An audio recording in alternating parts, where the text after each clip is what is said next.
Hello, hello, hello, welcome back to the Saba Show, and today we've got the Round 7 predictions video.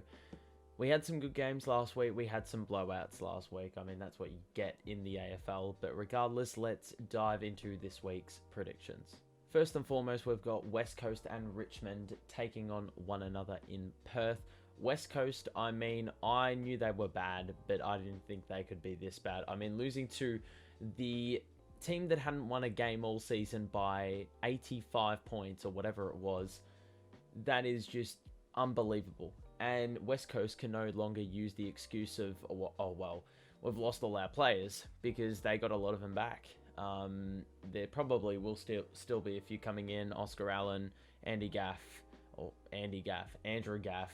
Jeremy McGovern, you know, those guys, they've still got to come back in, but regardless, it doesn't hold up, that argument. For the Tigers, very lucky that they didn't get blown out. They conceded 31 scoring shots to the Ds, and they only managed to score 76. So Richmond were well and truly out of it. Well, they weren't. They were in the contest for much of the game, but everything other than the scoreboard would suggest that. Overall, I think Richmond have to win this. West Coast have been just absolutely abysmal, and I think they'll continue the trend in this game. Next up is Geelong and Fremantle on Saturday afternoon, and this is actually really intriguing because Fremantle have surprised a lot of people. Mind you, their opponents haven't been the strongest in comparison to some other sides, but you look at the Cats and they're a very tough team to pick at the moment because you just don't know what they're going to give on any given day. They've lost to teams like Hawthorn. They've come back from a 37-point deficit against Collingwood, and they've beaten Brisbane. So a lot of weird shit happening in Geelong's season. Dockers, as I said, they've been playing some really good footy, 5-1. You know, the results suggest that. Overall, I'm going to predict Geelong. They just seem to win every single time they play in Geelong. They're a tough side to knock off over there. And Fremantle are bound to lose one at some point, so I think they'll come up against a pretty experienced side. Geelong always seem to get all the whistles at home as well, so I think Geelong will win, but I think Fremantle will go with them for a lot of the contest. Next game, we've got Adelaide taking on GWS at 2:10 Adelaide Oval. GWS loses last week again against St Kilda, and they just keep letting small forwards off the leash. Jack Higgins last week took control of the game when the game was there to be won. The Saints were inaccurate, and much like the Richmond game, could have easily blown them out by a lot more. GWS were actually in the game for much of the contest, but they just don't have any forward options. Himmelberg, I mean, is a shadow of his former self. I think guys like Finlayson actually served as a cushion. You know, if he wasn't performing, Himmelberg would, you know, rock up. But, you know, it's just not holding up very well at the moment, and Jesse Hogan's he doesn't have that punch either, so it's actually tough to see where the goals are going to come from for GWS, and they're playing guys like Matt Flynn up forward in that ruck tandem with Braden Bruce, so it's a really weird one. The Crows are in a good patch of form at the moment. They've won their last couple. They're 3-3, I do believe.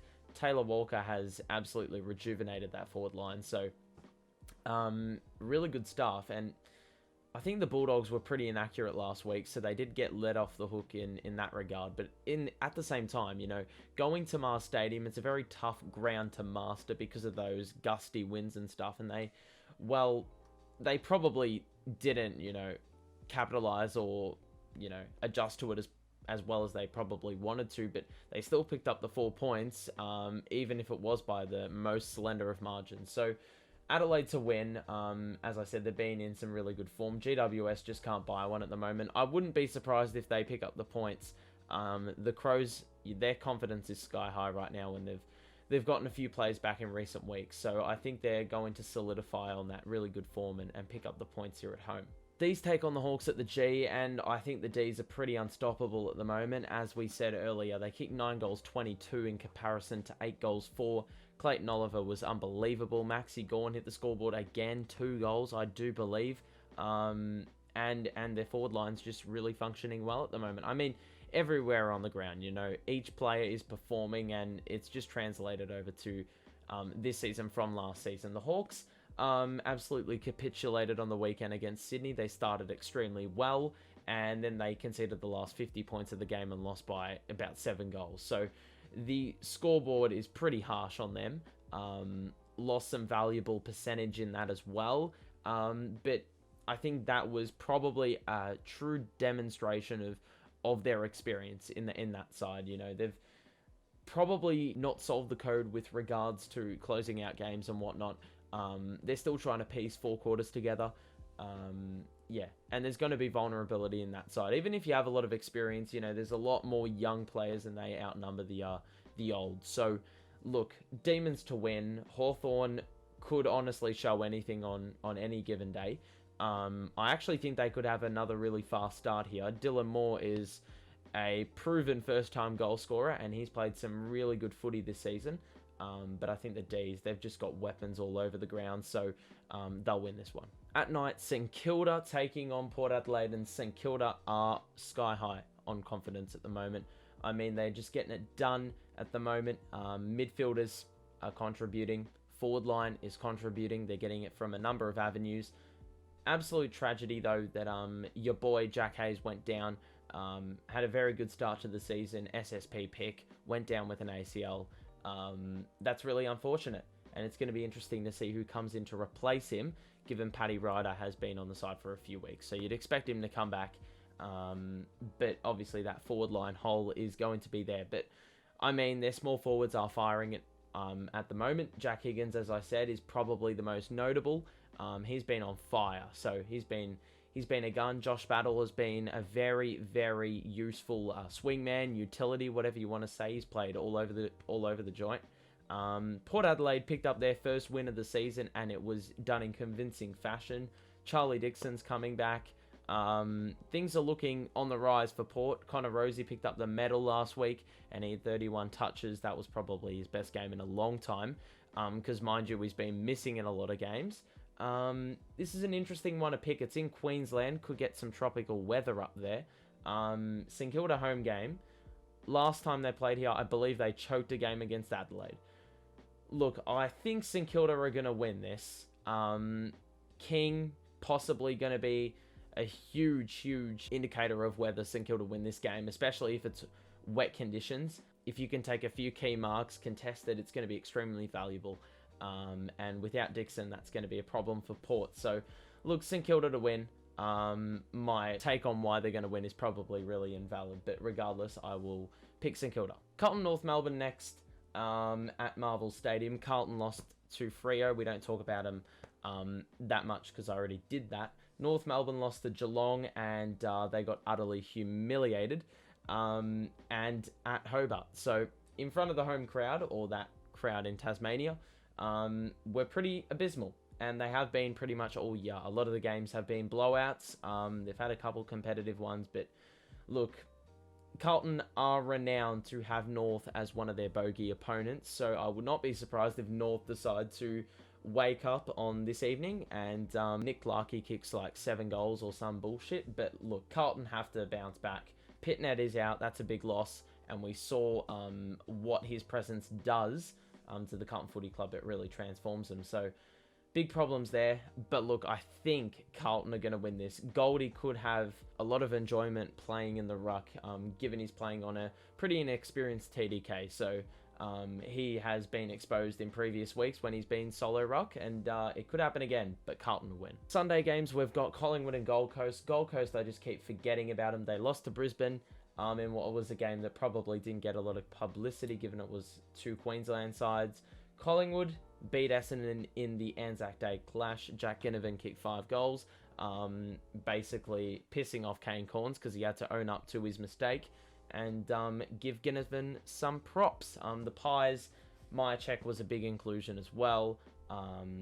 They're looking back to their best. I mean, it was against Essendon, and it didn't look convincing all the way there. I mean, half-time lead of 8 points, three-quarter time lead of roughly the same margin, and then only winning by about 2 goals. So accuracy really was the decisive factor in that game. They kicked 3 behinds all game in comparison to 15 goals. So that's going to win you a lot of games if you can convert in front of goal, and that's what the Pies did overall. The Suns, as I said, I keep forgetting about them. I'm going to predict Collingwood to win at home. If it was at Metricon Stadium, I would have backed the Suns, actually. because they just sometimes find ways to beat teams like Collingwood. It's a really weird phenomenon, but Collingwood to win at home in the first fixture on Sunday. Then we got the Bulldogs and the Bombers. This is an interesting one too. The Bulldogs, I mean, seriously, 2-4 after 6 weeks. It has to be probably one of the more disappointing starts to a year alongside Port Adelaide and West Coast. Essendon lost again, more honourably than they have done in previous weeks. A lot more effort there. Stringer obviously was going to be a huge inclusion, especially just for that forward line dynamic, because they just don't have a second key forward. So he might as well be your second best. Zach Merritt obviously inspires the midfield with what he's able to do, his running ability / capacity, his kicking ability. It's wonderful. Darcy Parish had 30 touches in the first half, but a lot of it was not impactful, given they were trailing at the main break.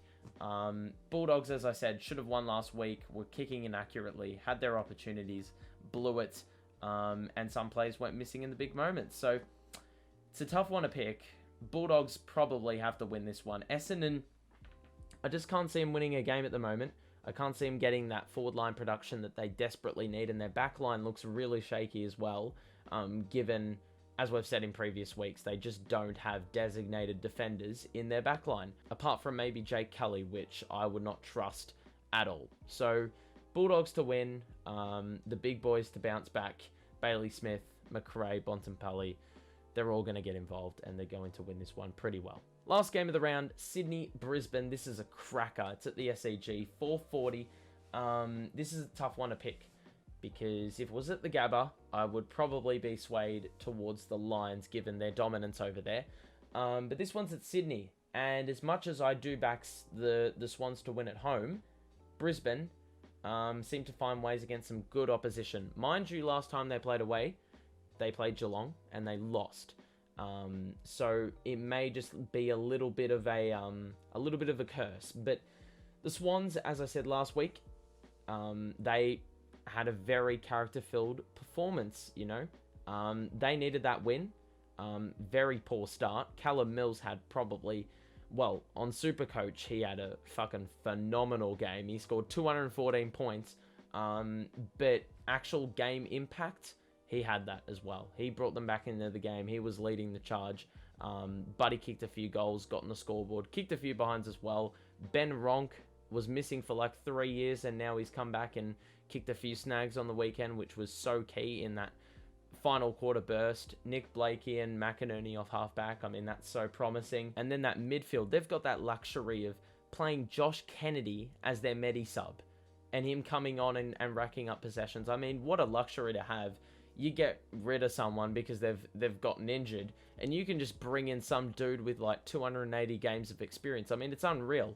The Lions, I mean, it's so easy to forget about them given they're a smaller market team. Beat the Suns last week. Zach Bailey kicked 6. I mean, he's not going to do that every week, but if he can kick a couple, impact will be extremely valuable, especially if he's getting a lot of midfield minutes. On top of that, Cam Rayner had a really good performance last week. He's been a bit down on confidence, but they're going to need every bit of that if he can get up to speed. Kicked 120 points in what was a really wet contest. So look, very tough one to pick. I'm going to pick the Swans at home. The Lions are a really well-drilled side though, and that's no secret. So they could easily pick up the dub too, but that's the art of a 50-50. I've got no idea. Swans to win though. That's going to be it from me. I hope you enjoyed this one. Make sure to drop a like and subscribe. Let me know if you agreed with what I said. And that's going to be it. So have a great rest of your day. And I will see you in the next one. Peace out.